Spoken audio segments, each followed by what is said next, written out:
अस्सलाम वालेकुम, आदाब। मैं हूं खलील फरहाद और आप देख रहे हैं प्रोग्राम बादशाह वक्त। आज का एपिसोड इस्लाम के उस अजीम सिपह सालार पर है जिसने यूरोप तक इस्लाम की रोशनी फैलाई। उसने जब यूरोप की सरजमीन पर कदम रखा तो अपने साथ आए जहाज़ों को आग लगाते हुए साथी मुजाहिदों को ललकारा कि अब वापसी का कोई जरिया नहीं, या तो यूरोप में इस्लाम की रोशनी फैलाएंगे या फिर शहीद हो जाएंगे। जी हाँ, हम बात कर रहे हैं स्पेन को फतह करने वाले अजीम मुजाहिद तारिक बिन ज़ियाद की।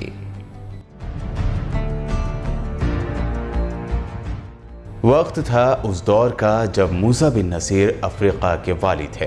तारिक बिन ज़ियाद आपके एक कादिम के बेटे थे। वालिद की शहादत के बाद ये लड़का मूसा बिन नसीर की सरपरस्ती में आ गया। तारिक बिन ज़ियाद एक पैदाइशी जर्नल थे। सिपाहगिरी उनके खून में शामिल थी। वो तलवार के साथ इस तरह खेलते थे जिस तरह परिंदे हवाओं से खेलते हैं। वो बला के ज़हीन भी थे, ईमान और शुजाअत भी उन पर फिदा थे। तारिक बिन ज़ियाद की तालीम व तरबियत मूसा बिन नसीर की ज़ेर निगरानी हुई थी, जो एक वार एक्सपर्ट और अजीम कमांडर थे। इसीलिए तारिक बिन ज़ियाद ने फ़न सिपाहगिरी में जल्द ही शोहरत हासिल कर ली। हर तरफ उनकी बहादुरी और जंगी चालों के चर्चे होने लगे। तारिक बिन ज़ियाद बिन अब्दुल्ला न सिर्फ दुनिया के बेहतरीन कमांडर्स में से एक थे, बल्कि वो मुत्तकी, फर्जशनास और बुलंद हिम्मत इंसान भी थे। उनके हुस्न अखलाक की वजह से अवाम और सिपाही उन्हें एहतराम की नज़र से देखते थे। वो जवान हुए तो मूसा बिन नसीर ने उन्हें तंजा का गवर्नर बना दिया। तंजा शहर आजकल मराकश यानी मोरक्को का हिस्सा है। समंदर के पास तंजा और स्पेन को एक दूसरे से अलग करते हैं दोनों मुल्कों में 14 किलोमीटर का फासला है। जिस वक्त तारिक बिन ज़ियाद तंजा के गवर्नर थे, उस वक्त स्पेन के बादशाह रॉड्रिक के मजालिम के सबब वहाँ लोग बैरूनी इमदाद का इंतज़ार कर रहे थे। ऐसे में अफ्रीका के लिए यूरोप का दरवाज़ा, जिसे उंदुलुस कहा जाता है, वहाँ के हाकिम काउंट जूलियन ने मूसा बिन नसीर के साथ मुलाकात करते हुए उन्हें खुद उंदुलुस का हाल सुनाया और फिर जुल्म के खात्मे के लिए अपनी मदद भी देने की पेशकश की। काफ़ी सोच विचार और खलीफा मरवान बिन अब्दुल मलिक से इजाज़त के बाद मूसा बिन नसीर ने तारिक बिन ज़ियाद के साथ 7,000 का इस्लामी लश्कर दिया और उंदुलुस पर चढ़ाई का हुक्म दिया। उस वक्त शायद ही किसी ने सोचा होगा कि ये बेहद कम लश्कर स्पेन की लाखों की अफवाज को शिकस्त देकर इस्लाम का परचम बुलंद करेगा। वाली अफ्रीका मूसा बिन नसीर की जानिब से दिए गए 7,000 के लश्कर, जिसमें सिर्फ 300 अरब जंगजू जबकि बाकी सब बर्बर कबीले के सिपाही शामिल थे, तारिक बिन ज़ियाद उंदुलुस और फिर स्पेन फतह करने के लिए रवाना हुए। ये इस्लामी लश्कर 5 रजब 29 हिजरी मुताबिक 28 या 30 अप्रैल 711 ईस्वी में उंदुलुस के एक पहाड़ पर उतरा, जो बाद में इस्लामी सिपह सालार तारिक बिन ज़ियाद के नाम से जबल तारिक के नाम से मशहूर हुआ। आज अंग्रेज़ी में इसे जिब्राल्टर कहते हैं। चंद हिस्टोरियन कहते हैं कि इस मौके पर तारिक बिन ज़ियाद ने अपने साथ लाई हुई तमाम कश्तियों को जला दिया ताकि सिपाहियों के दिलों में वापसी का ख्याल ना आए, और फिर इसी इस्लामी लश्कर ने बासानी आसपास के जजीरे और शहर फतह कर लिए। तारिक बिन ज़ियाद ने उन शहरों की फसीलों और किलों को दुरुस्त कराया। वो उंदुलुस के शाही लश्कर से मुकाबले की तैयारी करने लगे। उधर जो चंद शहर कब्जे में आए थे, वहाँ के बाशिंदों में एक हलचल मच गई। इस इलाके का गवर्नर इन अजनबी हमलावरों को साहिल पर देखकर खौफजदा हो गया। उसने मुकाबले की जुर्रत की, लेकिन एक हमले में बुरी तरह से हार गया। उसने उंदुलुस के बादशाह रॉड्रिक के पास एक तेज़ रफ्तार पैगाम भेजा और उसको खबर दी कि हमारी ज़मीन पर एक बला उतरी है। हम नहीं जानते कि यह आसमान से नाजिल हुई है या ज़मीन से निकली है। स्पेन के जालिम बादशाह रॉड्रिक को जब तारिक बिन ज़ियाद के हमलों की खबर मिली तो वो इस अचानक आने वाली आफत, जी हाँ, उसके लिए आफत ही थी, वो बहुत घबराया और फिर जंग की तैयारियां शुरू कर दी। मुल्क व कौम और मजहब के नाम पर अपीलें की, अपने मुखालिफिन यानी दुश्मनों को भी बुलाया और फिर एक अजीम लश्कर तैयार किया, जिसके बारे में कहा जाता है कि ये 1,20,000, जबकि हिस्टोरियन ने इस लश्कर की तादाद 1,80,000 भी कही है। बहरहाल जब तारिक बिन ज़ियाद ने दुश्मन की इतनी बड़ी फौज के जमा होने का हाल सुना तो मूसा बिन नसीर को तफसीलात बताईं। मूसा बिन नसीर पहले से ही इस तरह की मुमकिन सूरत हाल का अंदाज़ा लगा चुके थे, इसीलिए उन्होंने स्पेन में दाखिल होने के लिए कश्तियों पर कश्तियाँ तैयार करने का हुक्म दिया था और फिर जब तारिक बिन ज़ियाद का मैसेज मिला तो उन्होंने 5000 फौज तारिक बिन ज़ियाद की मदद के लिए भेज दी। मूसा बिन नसीर की जानिब से 5000 की फौज पाने के बाद भी तारिक बिन ज़ियाद के पास सिर्फ 12000 सिपाहियों पर मुश्तमिल लश्कर था, जबकि स्पेन के बादशाह रॉड्रिक के पास था लाखों का लश्कर, जिसे देखकर मुसलमान लश्कर मरूब भी हो रहा था। तारिक बिन ज़ियाद ने इस सूरत हाल को देखा तो मुजाहिदीन के खौफ को दूर करने के लिए जंग शुरू होने से पहले की रात एक वलवला अंगेज तकरीर की, जिसके अल्फाज तारीख में दर्ज हो गए।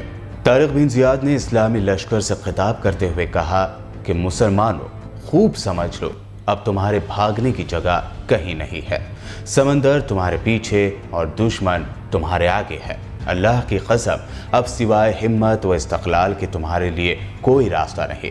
यही दोनों औसाफ है जो शिकस्त नहीं खा सकते। तुम्हारा दुश्मन अपनी फौज और सामान जंग के साथ मुकाबले पर आ चुका है। उसके पास सामान रसद का ज़ख़ीरा भी वाफिर है, मगर तुम्हारे पास कुछ नहीं सिवाय इसके कि तुम अपने दुश्मन से ये असबाब छीन कर हासिल कर लो। अगर तुमने कोताही की यानी सुस्ती की और बुज़दिली दिखाई तो तुम उखड़ जाओगे। मैं तुम्हें ऐसे मकाम पर लाया हूँ जहाँ सबसे सस्ती चीज़ इंसानों की जानें हैं। सबसे पहले मैं अपने आप से शुरू करता हूँ। मुझे तुम जो कुछ करता हुआ देखो, इसी की पैरवी करो। अगर मैं हमला करूँ तो तुम भी टूट पड़ो। लड़ाई के मैदान में सब मिलकर एक जान बन जाओ।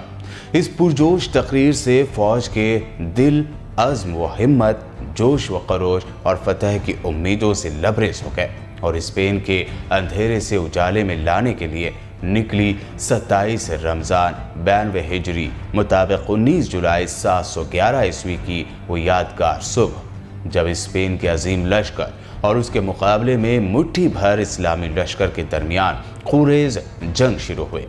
ये जंग तारीखों में सिर्फ मुसलमानों की कम तादाद और दुश्मन की बहुत बड़ी तादाद को लेकर ही मशहूर नहीं है, बल्कि ये जंग इसलिए भी मशहूर है क्योंकि ये जंग यूरोप में इस्लाम के दाखिले का सबब बनने वाली थी। एक अंदाजे के मुताबिक करीब 7 दिन या 8 दिनों तक ये जंग जारी रहे और कई मुजाहिदीन की शहादत के बाद तारिक बिन ज़ियाद और उनकी बहादुर फौज को जीत मिली और अंदलुस का अक्सर हिस्सा फतह हो गया। बादशाह रॉड्रिक मारा गया, या एक और रिवायत के मुताबिक रॉड्रिक जान बचाकर भाग गया, जिसका बाद में पता कभी ना चल सका।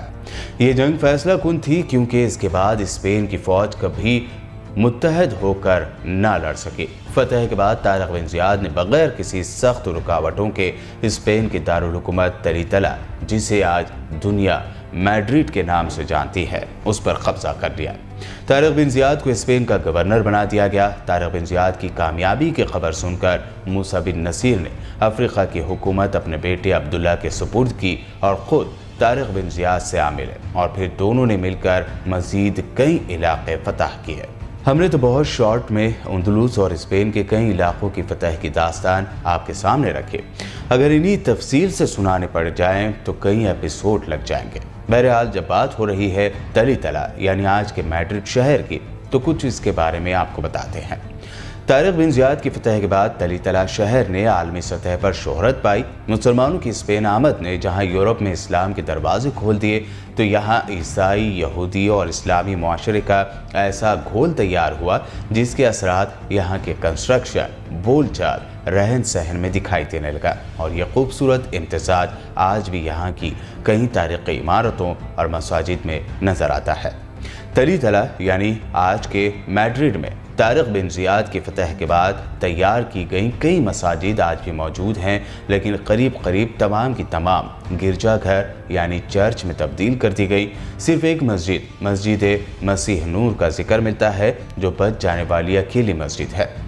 बहरहाल, यूरोप में इस्लाम को दाखिल करने वाले अजीम मर्द मुजाहिद तारिक बिन ज़ियाद ने जिस तेज़ी से आगे बढ़ने की चाह की, लेकिन शायद किस्मत को कुछ और मंजूर था।